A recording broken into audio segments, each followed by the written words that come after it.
আজকে যে পরিস্থিতি হয়েছে ক্যাম্পাসে, অ্যাটলিস্ট আপনারা যদি কেউ দেখতেন, বিশ্বাস করেন আপনারা সারা জীবনের জন্য এই ছাত্রলীগ জিনিসটাকে যে কি পরিমাণ ঘৃণা করতেন বা ভয় পাইতেন আপনারা জানেন না। এরা আমাদের সামনে রড দিয়ে পিটায়া, ছেলেগুলারে রড দিয়ে পিটায়া একদম মাথা মরা করে ফেলছে। তারা এসে আমাদের পেছনে লুকাইছে, আমাদের বোরকার পেছনে, আমাদের ওড়নার পেছনে লুকায় বলে, আপু আমাদের একটু লুকায় রাখেন, আমাদের ওরা মাইরা ফেলবে, আমাদের বাঁচান আপু বাঁচান। আমরা তাদের ওড়না দিয়ে বোরকা দিয়ে লুকায় রাখছি, সেইখান থেকে আমাদের ধাক্কা দিয়ে ফেলে দিয়ে তাদের বের করে আবার মাথায় রড দিয়ে মারছে। এমন অবস্থা।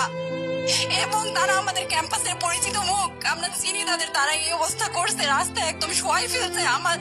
আমাদের হলের মেয়েদের বুকে বড় বড় যে আসতো ইট গুলো বুকে ফেঁকে দিচ্ছে, মানে একদম পুরো বুকে লাগছে, এরকম জামা কাপড় ছিঁড়ে ফেলছে। এত বাজে অবস্থা।